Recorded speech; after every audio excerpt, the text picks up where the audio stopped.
Hello and welcome into another episode of Locked on Wolves. This is the post-game podcast. The Timberwolves fell on Monday to the Atlanta Hawks by 11 in a really frustrating game. The Timberwolves were shorthanded.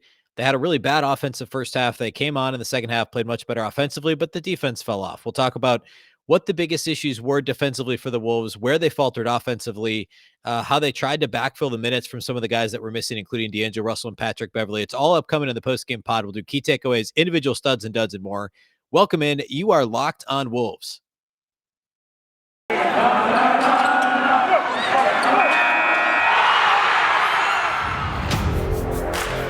are Locked on Timberwolves, your daily Minnesota Timberwolves podcast.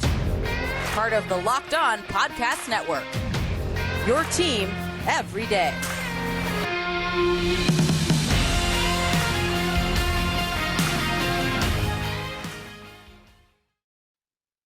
Hello and welcome to the Locked on Wolves podcast, part of the Locked on Podcast Network, your team every day. My name is Ben Beecken. I'm the host of Locked on Wolves. I'm also the editor of Dunking with Wolves, the Timberwolves site on the Fansided Network. Today's episode is brought to us by Truebill. Truebill is the new app that saves you money by helping you identify and stop paying for the subscriptions you don't want or need, and can even negotiate better deals on those you want to keep.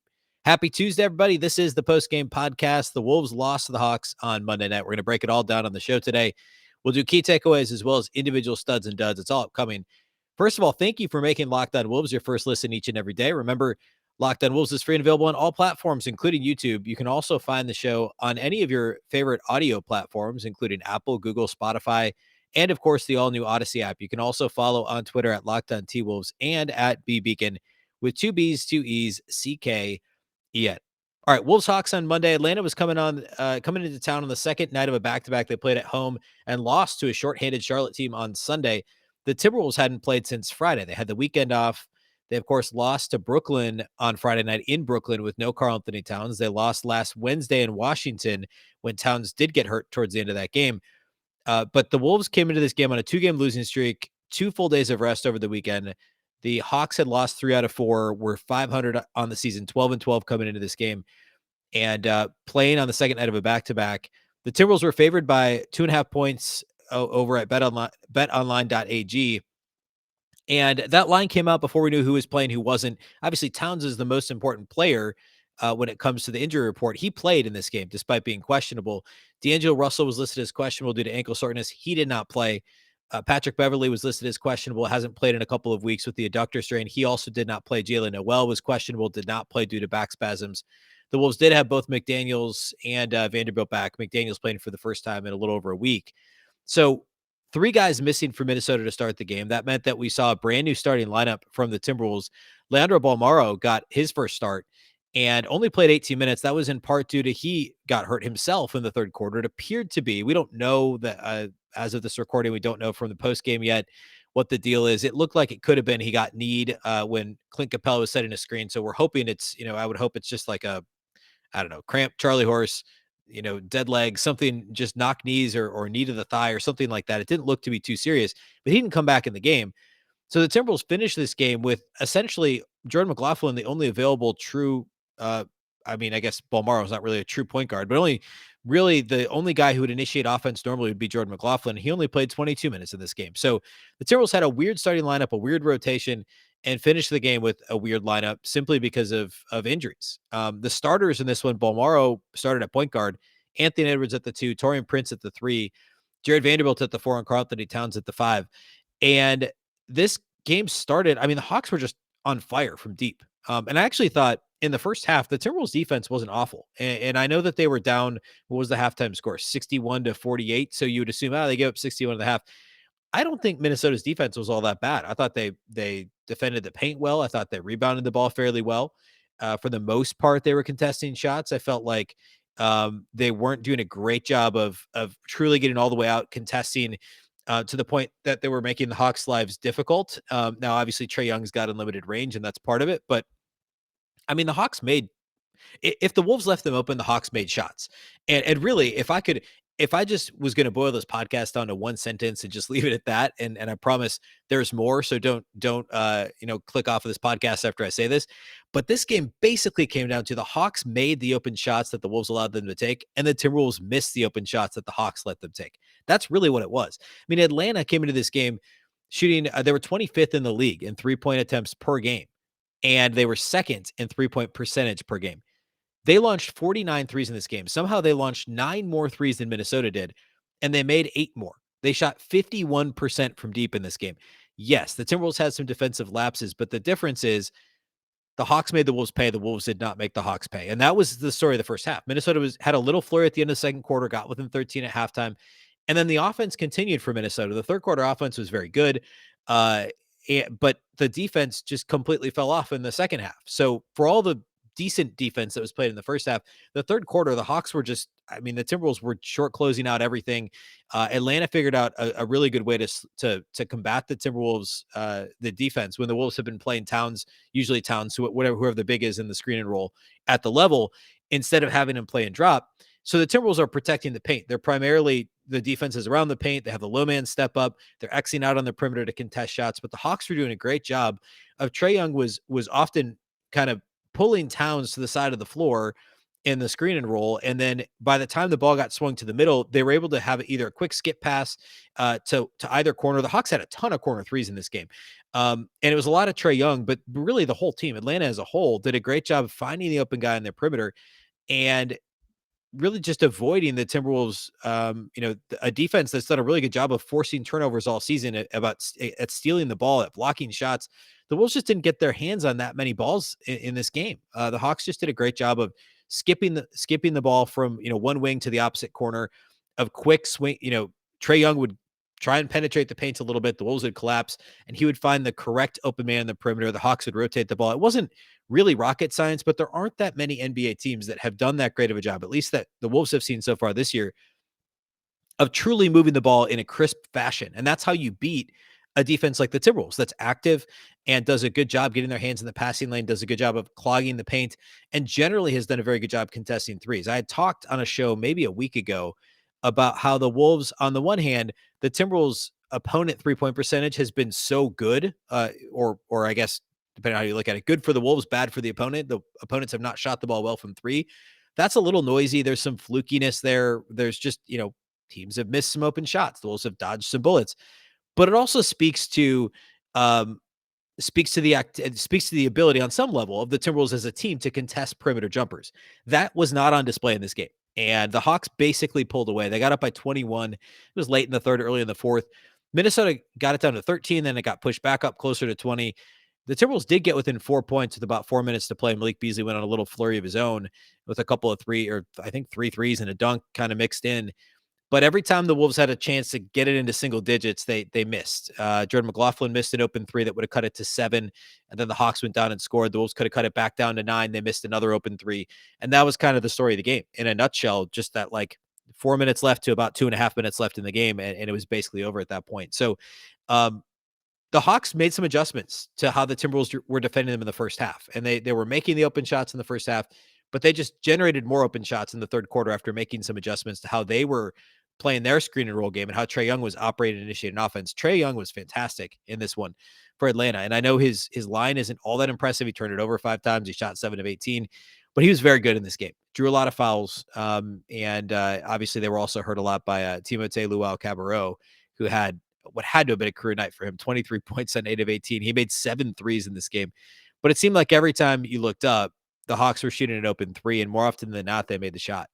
So I want to do key takeaways next. There's a couple things I want to point out related to the rotation, the defense as a whole, etc. That's all going to be coming up next. And then we'll close the show with individual studs and duds. First, though, let's talk about the title sponsor of today's show. And that, of course, is Truebill. Do you know why free trials renew without your consent? It's a business scam out to get you. Don't let greedy corporations pocket your money. Download Truebill to take control of your subscriptions. Truebill is the new app that helps you identify and stop paying for subscriptions that you don't need, want, or simply may have forgotten about. On average, people save up to $720 a year with Truebill. Because companies make subscriptions hard to cancel, Truebill makes it incredibly simple. Just link your accounts and Truebill will cancel your unwanted subscriptions in just one tap. And your Truebill concierge is there when you need them to cancel unwanted subscriptions so you don't have to. Truebill has over 2 million users and has helped save them over, get this, $100 million. Don't fall for subscription scams. Start canceling today at truebill.com/LockedOnNBA. Go right now, truebill.com/LockedOnNBA. It could save you thousands a year. Truebill.com/LockedOnNBA. Let's also talk about our friends at Theragun. Don't let the stress of daily life weigh on your body. Whether you're an elite athlete or someone like myself who's simply just trying to make it through the day tension-free, Theragun can help. Theragun is the handheld percussive therapy device that releases your deepest muscle tension using a scientifically calibrated combo of depth, speed, and power, and it's as quiet as an electric toothbrush. The Gen 4 Theragun doesn't just feel good, it gets to the source of the pain by releasing tension using Theragun's signature percussive therapy, which goes 60% deeper than vibration alone. Whether you want to treat your muscle tension from working out, an injury, or just the stresses of everyday life, there's no substitute for the Theragun Gen 4. The OLED screen and design make you feel like you're holding something from the future. Just go to their site and check it out. And the Theragun app learns from your behaviors and suggests guided routines. Theragun is trusted by 250 professional sports teams like Real Madrid and elite athletes like Paul George, DeAndre Hopkins, and Maria Sharapova, as well as hundreds of thousands of other customers. Try Theragun for 30 days, starting at only $199. Go to therabody.com/locked-on right now. Get your Gen 4 Theragun today. That's therabody.com/locked-on. therabody.com/locked-on. All right, one more thank you for making Locked On Wolves your first listen each and every day. And a reminder, it's free and available on all platforms. If you're listening right now, you can also watch on YouTube, subscribe over there. Definitely appreciate it. Okay, let's go ahead and talk about key takeaways from this one. My number one takeaway was the way that the Wolves tried to cover for the injuries and the issues that they had on in that regard. So no D'Angelo Russell, obviously out with the ankle soreness. Of course, he'd missed 2 games earlier this year with the same sprained ankle and was out of this game. Patrick Beverley still recovering from the adductor strain. Sounds like he was working out before the game. Sounds like a legit chance he plays Wednesday. Jalen Noel, which was probably a little under the radar that he was out again, because he would have initiated some offense in this game. He had started to play a little bit in the rotation and very likely would have gotten some run, certainly after Bolmaro went down in the third quarter, even if he hadn't played in the first quarter. Then Bolmaro goes down in the third quarter. So you're down D'Lo, you're down Beverly, you're down Jalen Noel, you're down Bolmaro. And it's basically just Jordan McLaughlin and Malik Beasley and Anthony Edwards, who are ones and twos that are still active. McKinley Wright was with the G League team in Iowa. And that's the team. That's it. So McLaughlin did play, I think did he play 22 minutes in this game? 22 minutes off the bench. He actually played fairly well. But for a while after Bolmaro got hurt, actually right when Bolmaro went out, this is at about the 9-minute mark in the third quarter, the lineup was Anthony Edwards playing the point. Taurean Prince was at the 2. Jaden McDaniels at the 3, Vando at the 4, and Karl-Anthony Towns at the 5. So a massive lineup. And immediately the Timberwolves had issues turning the ball over. There were 2-3 possessions in a row where just bad passes by Ant had one. I think Jaden McDaniels had one. Just a really clunky offense, which makes sense, right? I mean, you don't have a point guard in the game. You don't have somebody who can control tempo in the game. Anthony Edwards doesn't necessarily understand how to do that every time down the floor at this stage in his career. And it just didn't work out. So Finch had to be creative, and I thought he mostly did a good job with that. I don't know that he's really to blame with I mean, I guess the only thing I would say is, I guess I don't know exactly what the Iowa Wolves schedule is at the moment. If they're playing, I think they probably don't play till Wednesday, but McKinley Wright, I mean, if you knew Beverly's hurt, there's a chance D'Lo's hurt. To try and get McKinley right there would have been great. I don't know that he would have played much late in this game, but it would have been good to have that option. It wouldn't shock me if he was available Wednesday, even if Patrick Beverly's got a shot at playing, or D'Angelo Russell for that matter. But the Wolves could have used another guard that could have initiated offense in this game. So that was certainly important. Also, I talked a little bit in the first segment about how the defense was really not all that bad, especially in the first half. The thing I was really worried about coming into this game, and I mentioned it on Monday's show previewing this matchup, was rebounding. The Hawks are a top 10 rebounding team on both ends of the floor, both offensive and defensive rebounding. The Wolves actually ended up a +1 in this game on the glass. They grabbed 16 offensive rebounds and limited the Hawks to just 11. Second chance points throughout the game were relatively even, especially first half. I believe the Wolves had a significant edge at halftime. They mostly defended without fouling. Each team had 19 free throw attempts. The Hawks only made one more free throw than the Wolves. Each team had the exact same number of attempts at halftime and at the end of the game. So they defended without fouling. They protected the paint. They rebounded the ball well on both ends of the floor. The only thing that they really didn't do was contest 3-pointers to the standard that they've set earlier this season.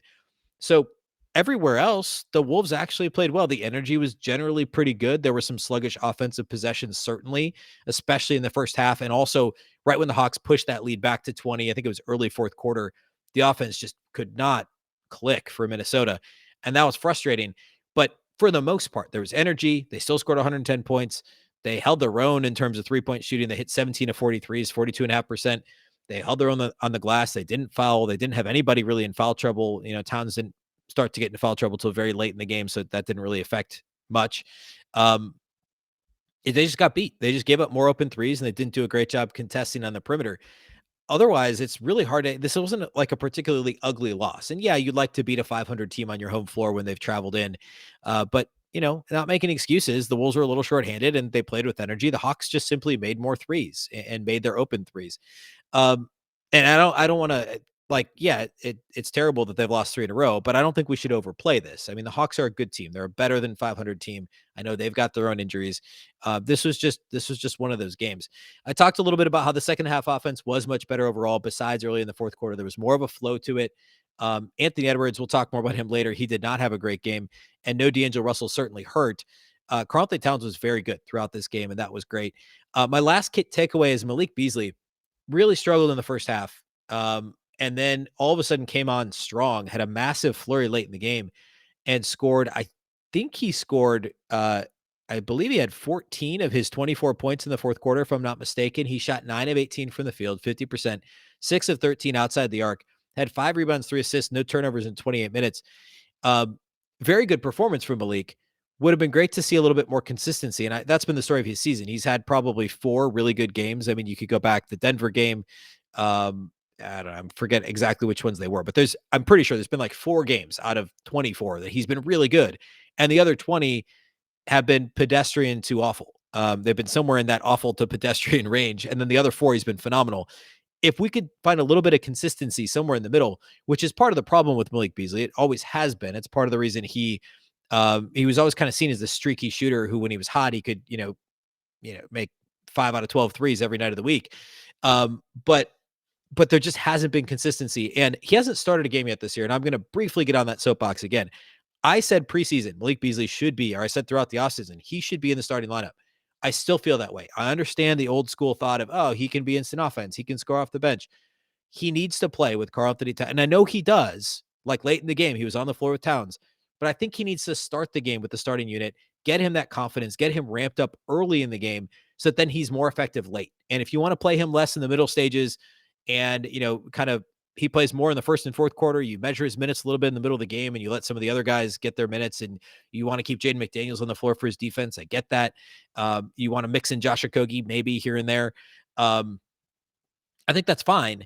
But I think Malik Beasley, especially with no D'Angelo Russell and especially with no Patrick Beverley, I think he needs to start at the 2 rather than putting Taurean Prince in the starting lineup. Taurean Prince only played 18 minutes anyway, and he hasn't added enough in terms of 3-point shooting. He hasn't added enough defensively, which are the 2 things he's supposed to bring to the table. Why not just go with Malik Beasley? He's a guy who scored 20 points a game last year and needs to see some minutes with the starters at the beginning of the game. I truly believe that at some point. It's like the only button Chris Finch hasn't pushed. I mean, he's tried almost everything, any possible combination you can think of, except for putting Malik Beasley in the starting lineup. So here's hoping that happens soon. If there's no D'Lo or no Patrick Beverley, if one of the others missing on Wednesday, I really think Finch should try that. I think that would be the right button to attempt to push for Wednesday's game. Okay, let's close the show with individual studs and duds. Pretty clear line here between the studs and duds in my mind for this one for the Timberwolves. First, though, let's talk about our friends over at Boost Mobile. You listen to podcasts for the power of the inside track. You switch to Boost Mobile for the power of saving money, because with Boost, you get the power of a free 5G phone so you can listen to the latest episodes and keep up with your favorite players and teams. The power of 3 unlimited data lines for $30 a month per line so your family can share all the insights, and the power of one of America's largest 5G networks so you can do it all at the speed of 5G. With all that money you'll save and all that edge you'll gain, just how powerful will you become? Switch to Boost Mobile and find out. Get a free Samsung Galaxy A32 5G when you switch to one of America's largest 5G networks. More power to save. Boost Mobile. Disclaimer: free phone limited to new customers and 1 per line. Additional restrictions apply. Offers and coverage not available everywhere or for all phones or networks. See boostmobile.com for details.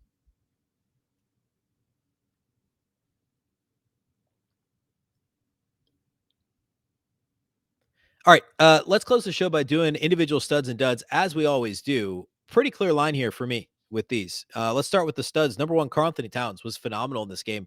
Of course, he didn't play Friday due to the tailbone contusion, so it had been 5 days since he played last Wednesday. He got hurt in Washington, and he dropped 31 on 11 of 24, 4 of 6 outside the arc, super efficient, 5 of 7 at the free throw line. I don't know. I'd have to go back and look at the game log, but I don't think he's had many games where he's attempted 7 free throws and 6 threes recently. He's been shooting a lot more in the paint. He's getting a lot more post touches of late, less threes, and for whatever reason, less free throw attempts. Well, that's a much bigger conversation. But he was really good in this game. 31 points, 16 rebounds, 6 assists, 0 turnovers. What was it, a week ago? He had 9 turnovers, or maybe that was 2 weeks ago. He had that game. I think it might have been the Pacers win, actually. He had 9 turnovers. And he had 0 in this game. And he actually passed the ball well. There were multiple impressive dimes that Towns dished out in this game. 31, 16, and 6, 1 block, no turnovers. He committed 5 fouls, but again, foul trouble wasn't really an issue for him throughout. 11 of 24 shooting, 4-6 outside the arc. Was a really impressive game from Cat. This was vintage Karl-Anthony Towns. You can't expect 31, 16, and 6 every night, but this is the type of game that we need to see from Cat on a consistent basis. And he's mostly been consistent this year. But with no D'Lo, he tried his best to step up, and he did. He played very well. Second stud for me, it's got to be Malik Beasley. And I know I just kind of, I don't know, I didn't really rip on him. I was honest about the need for him to be more consistent just last segment. But overall, you look at the body work in this game, the points count the same in the fourth as they do in the second quarter, and he was the reason the Wolves got back within 10. I just wish he could light that fire underneath himself earlier in the game instead of when they're down 20 in the fourth quarter. But 24 points on 18 shots, 6 of 13 outside the arc, 5 rebounds, 3 assists, no turnovers for Malik Beasley. Very good game from Malik. And again, consistency is what we need to see out of him. Number 3, or I should say the third stud for me, Jared Vanderbilt, 6 points, 13 rebounds in 32 minutes. This was a typical Jared Vanderbilt game. 32 minutes played, 3 of 5 shooting, 1 assist, 1 steal. Weirdly enough, no blocks and 1 steal in this game, but 6 and 13, we'll take that. +2 in the plus minus column in 32 minutes. He was the only Timberwolves starter that was a positive in the plus minus column, and one of only 3 Timberwolves overall that had a positive plus minus. Dud for me in this game. This is pretty easy. Unfortunately, Anthony Edwards just had a rough game. 20 points, 1 rebound in this game. He did have 7 assists, 3 blocks, 2 steals. He was a little bit active defensively on the perimeter. He's about the only Timberwolves player that was getting his hand in the passing lanes. So that nearly redeemed him. But late in the game, he had a couple bad turnovers. He had 4 turnovers on the night. When the Wolves were trying to get back into things, there was 2 turnovers in particular. One, he just lost the ball out of bounds. There was another bad pass. And 6 of 19 isn't going to get it done. He can't shoot 30% from the field and 33%, 2 of 6 outside the arc. And he was 6 for 6 at the free throw line. So he at least got to 20 points, but it took him 19 shots to do it. Just wasn't a good ant game. And we've seen a little bit more of that lately than we did earlier this season. I think, or I should say, there was kind of that sweet spot during the middle of the win streak, of course, when he played really well. But early, he was, a little bit more like Ant from early last season. And now we're starting to see that a little bit more, where he's not, lackadaisical is a strong word. I don't think I would say that, but the motor's not turned all the way up sometimes. And that's a little bit of a concern. But it doesn't happen enough. And he's still, you still look up and he had 20 and 7 assists, 3 blocks, 2 steals. So I'm nitpicking a little, but he still shot 30% from the field, turned it over 4 times, had some bad possessions in the fourth quarter. It's just a consistency thing again with Ant. And I recognize that he's on the cusp of stardom, and he still scored 20 points and had 7 assists. I get that. But I think we've all grown to expect a little bit more from Ant, especially with no D'Angelo Russell, no Patrick Beverley. They need to see a little bit more from him on that end of the floor, at least some consistency, I guess. So he is the lone dud for this game. All right. So Timberwolves lose by 11. That's it for this one. The Wolves have a really difficult schedule upcoming. And I know I've said that quite a bit the last couple of weeks, but it bears repeating. The Utah Jazz come to town. The first time the Wolves will see the Jazz this season on Wednesday. And Utah's been playing great basketball of late. We'll preview that game a little bit here on Wednesday's show. So, of course, we're back all week. A reminder, Monday through Friday daily. This is Tuesday's show, posting late Monday following the game against the Hawks. And we'll have a Wednesday show that goes up Wednesday morning, previewing Wolves Jazz, among other things. And then, of course, the post-game pod immediately following Wolves Jazz on Wednesday. Hopefully the Wolves can snap this 3-game losing streak, and hopefully Patrick Beverley and or D'Angelo Russell can return from injury, and or Jalen Noel for that matter, on Wednesday night to take on when the Wolves take on the Jazz. So we'll talk all about that on Wednesday's show. We'll preview it Wednesday morning, I should say, and then we'll talk about it post-game pod. Be sure you're following and subscribe to the show anywhere you listen to podcasts. And thank you for those of you that do make Locked On Wolves your first listen each and every day. It's greatly appreciated. A reminder that not only are we on YouTube, but we're also on all audio platforms, Apple, Google, Spotify, Odyssey, anywhere you like to listen, you can find the show. You can also follow on Twitter at Locked On T-Wolves and at Beecken with 2 B's, 2 E's, CKEN. All right, that's all we have for you today. Thanks again for listening to the show. Locked On Wolves is part of the Locked On Podcast Network. And remember, the Locked On Network is your local experts on all the biggest stories. Once again, I'm Ben Beecken. This is the Locked On Wolves podcast, and we'll catch you next time.